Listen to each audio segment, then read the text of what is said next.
and significance of management.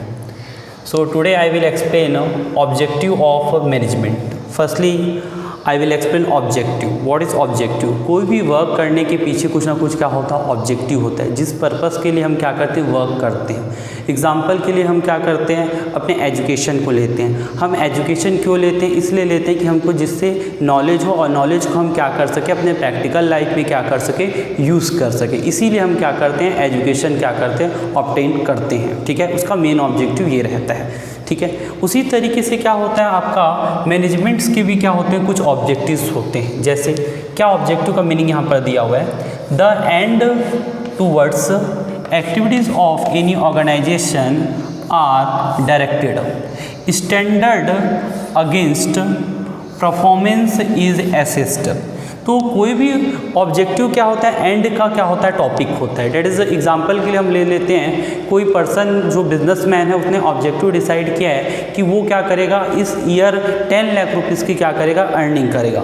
तो वो जो 10 लाख रुपीज़ अर्निंग करने का ऑब्जेक्टिव उसने डिसाइड किया है, वो उसका इस एग्जाम्पल के हिसाब से, इस एग्जाम्पल के अकॉर्डिंग टू क्या होगा, वो ऑब्जेक्टिव होगा। ठीक है, तो ये ऑब्जेक्टिव क्या होता है, आपका एंड रिजल्ट होता है, एंड टूवर्ड्स होता है। ठीक है, इसी के लिए क्या किया जाता है, एक्टिविटीज़ क्या किया जाता है, डायरेक्ट किया जाता है या परफॉर्म किया जाता है। ठीक है, ये स्टैंडर्ड अगेन होता है। स्टैंडर्ड मतलब जैसा आपने क्या किया, प्लान किया है, उसी तरीके से आप जब क्या करते हो, ऑब्जेक्टिव को क्या करते हो, अचीव कर लेते हो, उसी को अपन क्या करते हैं, स्टैंडर्ड करते हैं। मतलब प्लान तरीके से क्या करना, ऑब्जेक्टिव को क्या करना, अचीव करना। ठीक है, परफॉर्मेंस इज असिस्ट, जो हमने क्या किया, प्लान डिसाइड किया था, जो हमने ऑब्जेक्टिव डिसाइड किया था, उसको हमने क्या किया, परफॉर्मेंस करके प्रॉपर स्टैंडर्ड तरीके से क्या कर लिया, अचीव कर लिया।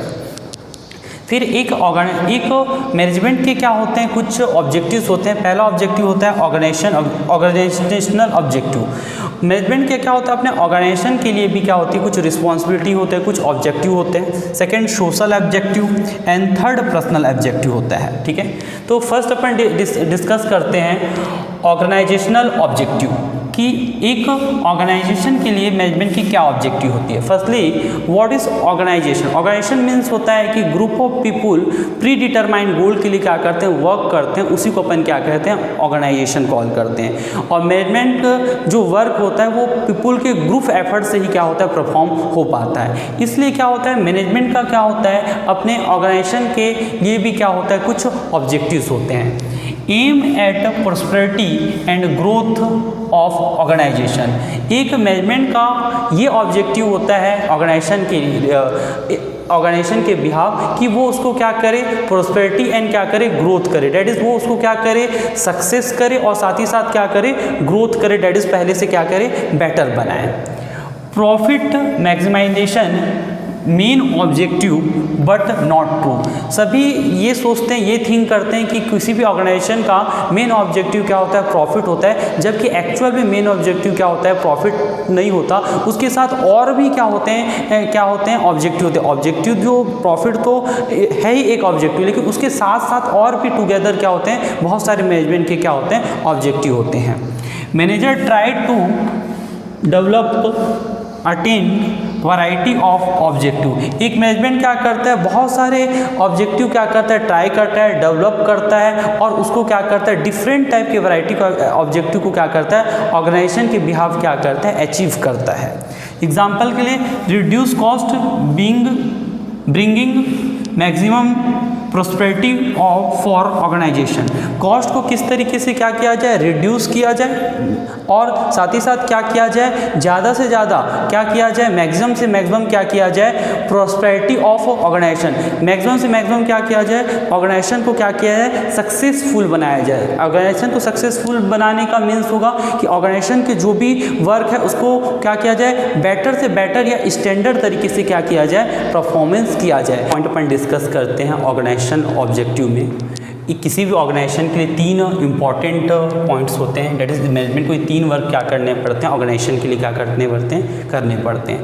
पहला survival, then profit and third क्या होता है आपका ग्रोथ। ठीक है, सर्वाइवल मीन्स आपका क्या होता है, survival and exist in the competitive market for the long period time and able to cover cost. मतलब आज की डेट में अपन देखें कोई भी मार्केट देखा जाए तो वो क्या होता है, बहुत ही ज़्यादा क्या है कॉम्पिटिटिव है। तो इस मार्केट में कैसे अपने बिजनेस को क्या किया जाए, सर्वाइव किया जाए, डेट इज उसको लॉन्ग पीरियड तक रन किया जाए और जो भी ऑर्गेनाइजेशन की कॉस्ट है उसको क्या किया जाए, रिकवर किया जाए या पूरा किया जाए। ठीक है, ये हमारा क्या होता है, सर्वाइवल होता है। प्रॉफिट मैंने आपको बताया कि प्रॉफिट किसी बिजनेस के लिए बहुत इंपॉर्टेंट होता है। जैसे हमारे बॉडी में ब्लड इंपॉर्टेंट है, जस्ट लाइक किसी बिजनेस में क्या होता है, प्रॉफिट भी बहुत क्या होता है, इंपॉर्टेंट होता है। बिना प्रॉफिट के लॉन्ग टर्म तक क्या हो सकता है, बिजनेस क्या नहीं कर सकती, रन नहीं कर सकती है। ठीक है, तो profit, earning adequate profit for survival, growth and expansion,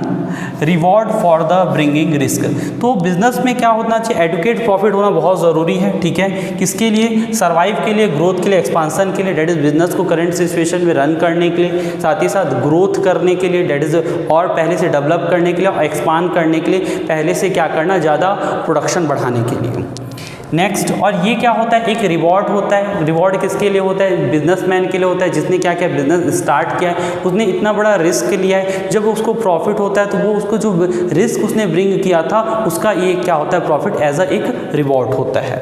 then next point, growth must growth and expand their activities, success of any organisation by growth rate is measure sale branches etcetera. तो कोई भी जो organisation होता है उसके लिए क्या होता है, ग्रोथ बहुत ही क्या होता है, इंपॉर्टेंट होता है, एक्सपांसन बहुत ही इंपॉर्टेंट होता है। ये बहुत ही इंपॉर्टेंट एक्टिविटीज़ है। आप हिस्ट्री देख लीजिए किसी भी बिजनेस का कि किस तरीके से वो एक प्रोडक्ट में आता है, प्रोडक्ट के बाद वो कितनी सारी प्रोडक्ट्स क्या करते हैं, इंक्रीज करते जाता है, ब्रांचेस इंक्रीज करते जाता है, तभी वो क्या हो पाता है, एग्जिस्ट कर पाता है क्या है, मार्केट में। तो ग्रोथ एक इंपॉर्टेंट क्या होता है, आपका एस्पेक्ट होता है ऑर्गेनाइजेशन के लिए। Success of any organisation by growth, कोई भी ऑर्गेनाइजेशन को हम अगर ये जज करना चाहेंगे कि इस ऑर्गेनाइजेशन कितना सक्सेसफुल है, तो ऐसे कंडीशन में हमको क्या करना पड़ेगा, उस ऑर्गेनाइजेशन का ग्रोथ देखना पड़ेगा कि ऑर्गेनाइजेशन का ग्रोथ रेट क्या है। उसके बेस पर हम ये रिजल्ट दे सकते हैं कि ऑर्गेनाइजेशन क्या कर रहा है, ग्रोथ कर रहा है। ठीक है, ग्रोथ रेट को कैसे मेजरमेंट किया जाए, ग्रोथ रेट को हम किसी भी ऑर्गेनाइजेशन के सेल से कर सकते हैं। डेट इज बिफोर सेल क्या था, अब उसका क्या नौ डे उसका सेल क्या है, या उसकी ब्रांचेस से कर सकते हैं, पहले ब्रांचेस क्या, अब उसके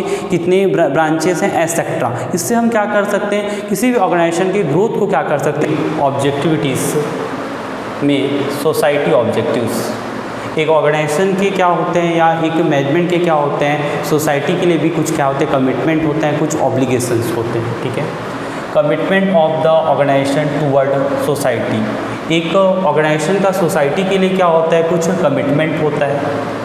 business organisation are the part of society, एक बिजनेस में जो ऑर्गेनाइजेशन होता है वो कहीं ना कहीं पार्ट किसका होता है, सोसाइटी का क्या होता है, पार्ट होता है। Earning using the resources of society, वो जो अर्निंग करता है वो किसके थ्रू करता है, जो सोसाइटी में रिसोर्सेज है उसको यूज़ करके क्या करता है, एक ऑर्गेनाइजेशन क्या करता है, अर्निंग करता है। आप थिंक कर सकते हैं जो वहाँ पर क्या होते हैं, वर्किंग करते हैं, वो भी क्या होते हैं, जो वर्कर हैं या एम्प्लॉय हैं वो भी तो सोसाइटी से आते हैं। देन जब वो प्रोडक्ट क्या होता है, प्रिपेयर होता है, तो उसको क्या किया जाता है, सोसाइटी में तो जाके सेल किया जाता है। इस तरीके से हम ये थिंक कर सकते हैं कि जो एक ऑर्गेनाइजेशन होता है सोसाइटी के थ्रू ही क्या करता है, अर्निंग करता है। डू समथिंग फॉर सोसाइटी, इसलिए उसको क्या करना चाहिए, सोसाइटी के लिए कुछ क्या करना चाहिए, करना चाहिए। पहला, first, quality product at the reasonable price, किसी भी ऑर्गेनाइजेशन को क्या करना चाहिए, एक रिजनेबल प्राइस पे अच्छी क्वालिटी का गुड्स क्या करना चाहिए, सप्लाई करना चाहिए या देना चाहिए। सिविक एक्टिविटीज़, साथ ही साथ वहाँ के जो पीपुल्स हैं, जिस सोसाइटी में क्या ऑर्गेनाइजेशन क्या इस्टेब्लिश है, उन पीपुल के लिए क्या करना चाहिए, कुछ सिविक्स एक्टिविटीज़ क्या करना चाहिए, उनके बेनिफिट के लिए भी क्या करना चाहिए, वर्क करना चाहिए। इकोनॉमिक वेल्थ, जिस सोसाइटी में क्या है वो बिजनेस इस्टेब्लिश है, ऑर्गेनाइजेशन इस्टेब्लिश है, वहाँ पर इकोनॉमिक वेल्थ डेट इज़ वहाँ की जीडीपी और वेल्थ को इंक्रीज करने के लिए भी क्या करना चाहिए, वर्क करना चाहिए। एम्प्लॉयमेंट अपॉर्चुनिटी, और जो आपका ऑर्गेनाइजेशन है जिस सोसाइटी में वो इस्टेब्लिश है वहाँ पर लोगों को क्या करना चाहिए, पीपुल को क्या करना चाहिए, आपको क्या करना चाहिए, एम्प्लॉयमेंट अपॉर्चुनिटी भी क्या करना चाहिए, प्रोवाइड करना चाहिए। वोकेशनल ट्रेनिंग, वहाँ पर पीपुल को क्या करना चाहिए, वोकेशनल ट्रेनिंग देनी चाहिए, डेट इज़ नई नई टेक्निक क्या करनी चाहिए, सिखानी चाहिए। Next, social service project of government and NGOs, साथ ही साथ क्या करना चाहिए, ऑर्गेनाइजेशन को क्या करना चाहिए, गवर्नमेंट और एनजीओ के साथ मिलके क्या करना चाहिए, सोशल प्रोजेक्ट पर क्या करना चाहिए, सोसाइटी के लिए क्या करना चाहिए, वर्क करना चाहिए। इन्वायरमेंट फ्रेंडली मेथड, और वो जो प्रोडक्ट ऑर्गेनाइजेशन क्या कर रहा है, प्रिपेयर कर रहा है, उसमें इस तरीके के कंपोनेंट यूज़ करना चाहिए जो इन्वायरमेंट फ्रेंडली हो, डेट इज़ इन्वायरमेंट को क्या ना करे, हार्मफुल ना करे। इस टाइप के प्रोडक्ट क्या करने चाहिए, डेवलप करने चाहिए। Personal objectives, human objectives and individual objectives. Then next हम देखेंगे आपका पर्सनल ऑब्जेक्टिव देखेंगे। एक ऑर्गेनाइजेशन के पर्सनल कुछ ऑब्जेक्टिव्स भी होते हैं, ठीक है, related to the employ.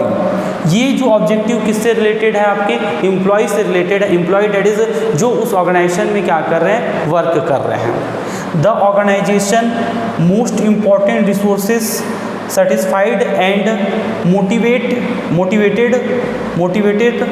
contributed maximum. तो एम्प्लॉय को क्या करना चाहिए, जो एम्प्लॉय आपके ऑर्गेनाइजेशन में वर्क कर रहे हैं उनको क्या करना चाहिए, वो आपके बहुत ही इंपॉर्टेंट रिसोर्सेज होते हैं, तो उनको क्या करना चाहिए, हमेशा मोटिवेट करना चाहिए।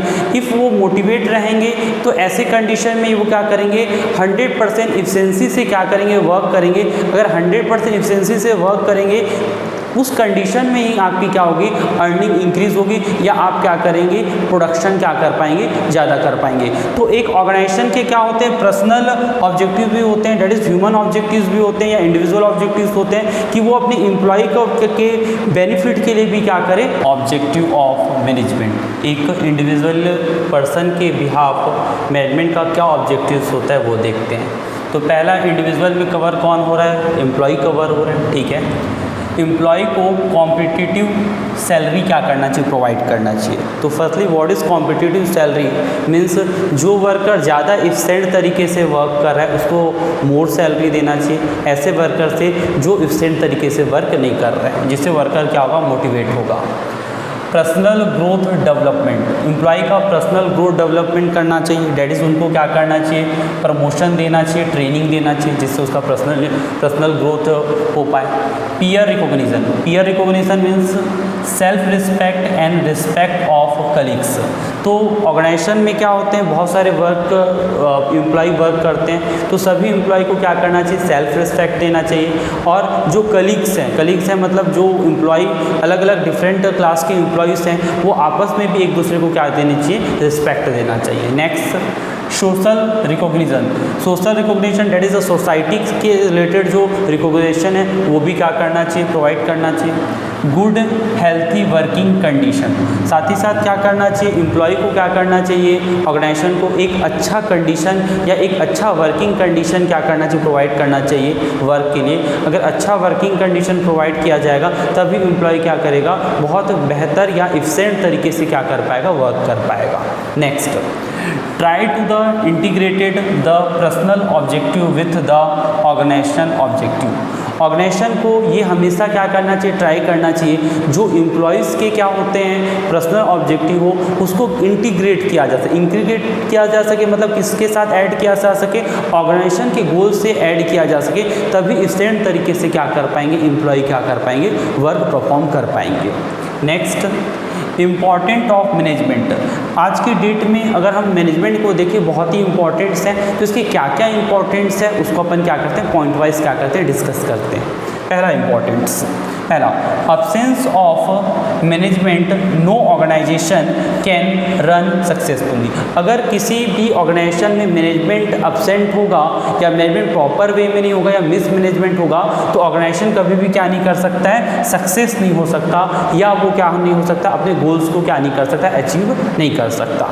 First point, management help in achieving group goal, management group गोल को हेल्प अचीव करने में क्या करता है, हेल्प करता है। First, integrated the objective of the individual with the organisation goal. तो पहला वर्क ये होता है कि मैनेजमेंट का कि जो इंडिविजुअल गोल्स हैं, अलग अलग एम्प्लॉयज़ के अलग अलग गोल्स होते हैं, उसको किसी भी तरीके से क्या कर सके, ऑर्गेनाइजेशन गोल के साथ क्या कर सके, मर्ज किया जा सके, इंटीग्रेट किया जा सके, जिससे ऑर्गेनाइजेशन का गोल और एम्प्लॉय का गोल क्या हो जाए, सिमिलर हो जाए। Then common direction of the achieving organization goal, जब दोनों का कॉमन डायरेक्शन होगा, डेट इज द ऑर्गेनाइजेशन का भी कॉमन डायरेक्शन है और साथ ही साथ एम्प्लॉय का भी क्या है, कॉमन डायरेक्शन है, तो दोनों एक ही डायरेक्शन में क्या करेंगे, वर्क कर पाएंगे, तभी क्या हो पाएगा आपका ऑर्गेनाइजेशन का या जो मैनेजमेंट का गोल क्या हो पाएगा। इंपॉर्टेंट पॉइंट देखेंगे मैनेजमेंट का, मैनेजमेंट इम्प्रूव द एफिशिएंसी। एक मैनेजमेंट को क्या करना चाहिए, एफिशिएंसी क्या करना चाहिए, इम्प्रूव करना चाहिए।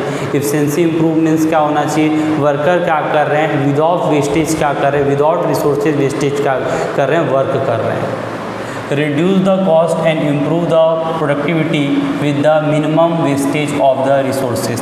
मैनेजमेंट को इस तरीके से वर्क करवाना चाहिए, इस तरीके से प्रोडक्ट क्या करना चाहिए, डेवलप करवाना चाहिए, जिससे क्या रिसोर्सेज की कम से कम वेस्टेज हो और प्रोडक्ट की कॉस्ट क्या हो, रिड्यूस हो। तो इस तरीके से मैनेजमेंट को इस तरीके से ऑर्गेनाइजेशन को मैनेज करना चाहिए, जिससे ऑर्गेनाइजेशन इफेक्टिवनेस और एफिशिएंसी से क्या कर सके, वर्क कर सके। Second, management create a dynamic organisation. आज की डेट में हम देखते हैं कि नए नए मेथड्स आते रहते हैं, नए नए टेक्निक्स आते रहते हैं, जिसको ऑर्गेनाइजेशन को क्या करना पड़ता है, अडॉप्ट करना पड़ता है। इसलिए एक मैनेजमेंट की बहुत रिस्पॉन्सिबिलिटी होती है कि नए मेथड के अकॉर्डिंग टू पूरे ऑर्गेनाइजेशन को क्या कर सके, चेंज कर सके। Change in the organisation to match the environment change, employ resistance to change, motivate employees to the adopted change, benefit for the organization, improve the employee work। First, आज की date में हमको देखने के लिए मिलता है कि चीज़ें बहुत ही क्या होती है, चेंज होती रहती है। ऐसे कंडीशन में ऑर्गेनाइजेशन को चेंज के अकॉर्डिंग टू अपने आप को क्या करना चाहिए, मैच करना चाहिए। जो भी इन्वायरमेंट में चेंज हुआ है उसको क्या करना चाहिए, एक्सेप्ट करना चाहिए और उसके अकॉर्डिंग टू अपने क्या करना चाहिए, ऑर्गेनाइजेशन में क्या करना चाहिए, चेंजेस लाना चाहिए। एम्प्लॉय रजिस्टेंस टू चेंज, कोई भी एम्प्लॉय नई चीज़ें क्या नहीं चाहता, सीखना नहीं चाहता, क्योंकि नई चीज़ें जब वो सीखता है तो उसको पुरानी टेक्निक से कंफर्टेबल होता है वर्क करना, जबकि नए टेक्निक उसको क्या करना पड़ता है, लर्न करना पड़ता है। तो कोई भी एम्प्लॉय क्या करता है, एकदम रेडी नहीं रहता है कि नई टेक्निक को वो क्या करे, अडॉप्ट करे। तो motivate the employ to the adopt change, तो मैनेजमेंट को वर्क करना चाहिए कि एम्प्लॉय को मोटिवेट करना चाहिए, जिससे वो नए चेंजेस को क्या कर सके, अडॉप्ट कर सके। Benefit for the organisation, improve the employ work, ये बेनिफिट ऑर्गेनाइजेशन के लिए भी होगा, क्योंकि हम नए मेथड से वर्क करेंगे तो प्रोडक्शन पहले से बेटर होगा और साथ ही साथ एम्प्लॉय के लिए भी बेनिफिट है। एम्प्लॉय के लिए क्या बेनिफिट है, क्योंकि उसका क्या होगा, डेवलपमेंट होगा, पर्सनल डेवलपमेंट होगा, क्योंकि वो नए मेथड से क्या करेगा, वर्क करेगा, तो उसको नई चीज़ें लर्न करने के लिए मिलेगी। Fourth point, management help in the achieving personal objectives. Management personal objective achieve करने में क्या करता है, हेल्प करता है। यहाँ पर पर्सनल ऑब्जेक्टिव की बात होती है तो हमको एम्प्लॉइज से उसको क्या करना चाहिए, कंसल्ट करके क्या करना चाहिए, रीड करना चाहिए, अंडरस्टैंड करना चाहिए। Along with the organisation goal, individual goal of employ is the also achieve. तो ऑर्गेनाइजेशन गोल तो मैनेजमेंट का इंपॉर्टेंट वर्क है कि जो ऑर्गेनाइजेशन गोल सेट किया उसको अचीव करना, और टुगेदर क्या करना कि जो उसके एम्प्लॉइज है उसके भी गोल्स को क्या करना, इंडिविजुअल गोल को भी क्या करना, अचीव करना। Individual want to earn more and organisation want to maximum production. कोई भी क्या होता है, एम्प्लॉय या इंडिविजुअल का क्या होता है, वांट होता है कि वो अर्निंग ज़्यादा से ज़्यादा करना चाहता है, उसको ज़्यादा से ज़्यादा रेम्युनरेशन या ज़्यादा से ज़्यादा सैलरी चाहिए। जबकि क्या होता है, ऑर्गेनाइजेशन का वांट क्या रहता है कि मैक्सिमम से मैक्सिमम प्रोडक्शन हो, ज़्यादा से ज़्यादा प्रोडक्शन होगा तो ज़्यादा से ज़्यादा क्या होगा, सेल हो पाएगा, ज़्यादा से ज़्यादा सेल हो पाएगा तो ज़्यादा से ज़्यादा क्या होगी, प्रॉफिट भी होगी। तो ऐसे कंडीशन में ऑर्गेनाइजेशन को क्या करना चाहिए, दोनों के गोल्स को क्या करना चाहिए, में रिमेंबर रखना चाहिए और उसके अकॉर्डिंग टू वर्क करना चाहिए, जिससे इंडिविजुअल का गोल भी